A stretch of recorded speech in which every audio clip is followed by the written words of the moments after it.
Bust. Like in 2021, this year's edition of the Sundance Film Festival has been an all-virtual affair. Instead of a crowd of film critics descending on a small town in Utah, attendees have been watching film premieres streaming on their own televisions while taking part in Zoom meetings. It eliminates some of the prestige, of course, but thankfully, there has at least been a lot of interesting movies to take in. I've spent the past week watching as much as I can, while, admittedly, being slightly distracted by a small video game release, which has included everything from meditations on memory and lost wavy and body horror to a non-linear sci-fi musical. You know, the usual stuff. There's been a great mix, and below are my favorite films that I watched at Sundance. After Yang. Director and screenwriter Kogonada.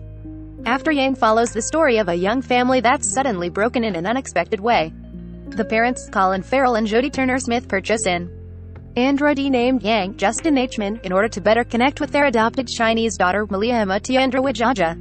But when the droid, known in this near future as a techno-sapien, breaks down, it's like a sibling was lost.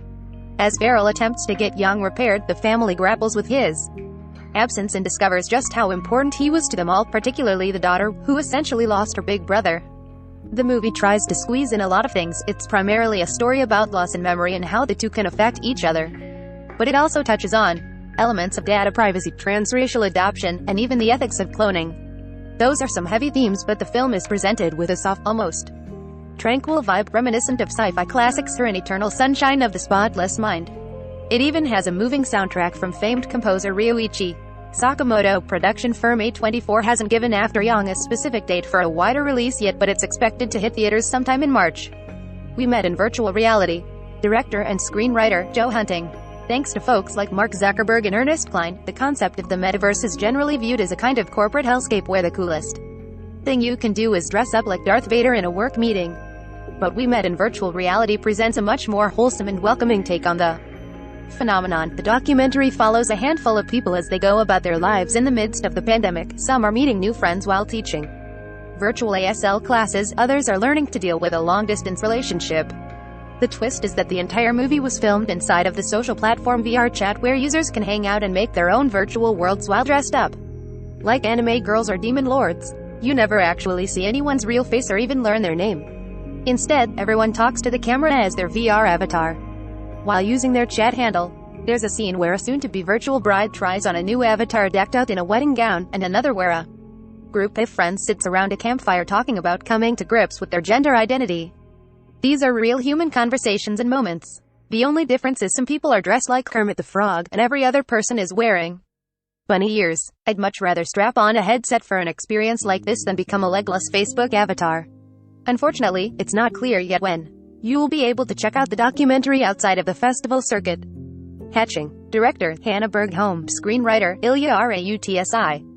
Hatching starts out as a story about a picture-perfect family of Finnish vloggers, but it doesn't take long before things get dark and grotesque. It really kicks off when a 12-year-old girl named Tinja Siri Solalina finds an egg in an abandoned nest in the woods, at night, no less, and proceeds to put it underneath her pillow. As the stresses in her life pile up, the pressure to win a gymnastics competition, her parents' seemingly loveless marriage, her grief, blood, and tears are passed on to the egg, causing it to grow to a monstrous size. When it eventually emerges, the creature is almost like a horrible doppelganger. It becomes both a friend to Tinja and like a child to her, before things take the inevitable turn to nightmare material. Hatching is gross and terrifying, but also heartwarming in a weird way.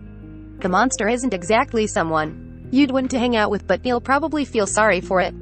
IFC Midnight is bringing the film to both theaters and on-demand services on April 29th. Resurrection. Director and screenwriter, Andrew Siemens.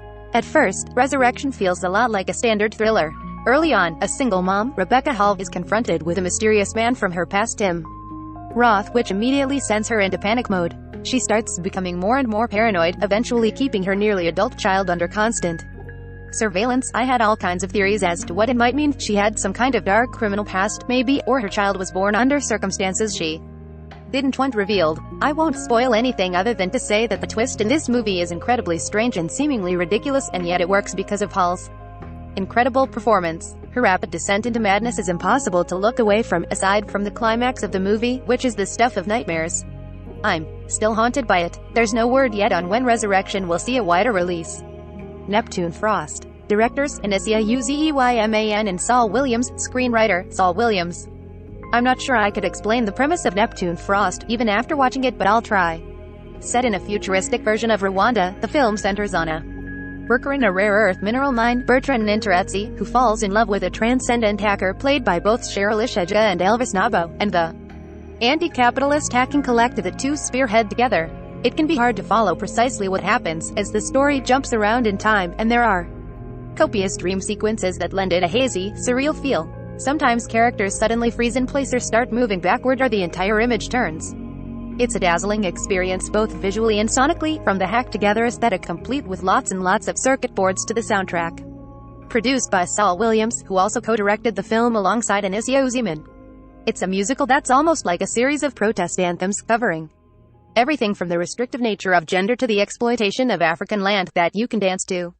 Neptune Frost has been making its way through the festival circuit since last year and should hopefully be more widely available soon. Emily the Criminal. Director and screenwriter, John Patton Ford. Like Resurrection, Emily the Criminal is a seemingly straightforward thriller about a struggling woman. Emily Aubrey Plaza is a former art student settled with $70,000 in student loans, who also has a criminal record that's making it impossible to find a decent paying job.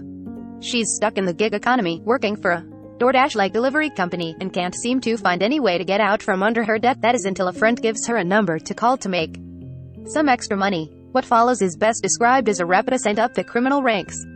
Emily starts out small, buying TVs with stolen credit cards as part of a larger operation, before eventually forming her own little schemes with the help of Youssef Theo Rossi, a kind-hearted criminal with naturally dreams of going legit once he makes enough cash. The story is fairly simple, but the tension never lets up as Emily digs a deeper and deeper hole. It ends on a surprisingly upbeat note, but it's worth watching for Plaza's frantic performance alone. As of now, no wider release date has been announced. Brian and Charles. Director, Jim Archer. Screenwriters, David Earl and Chris Hayward.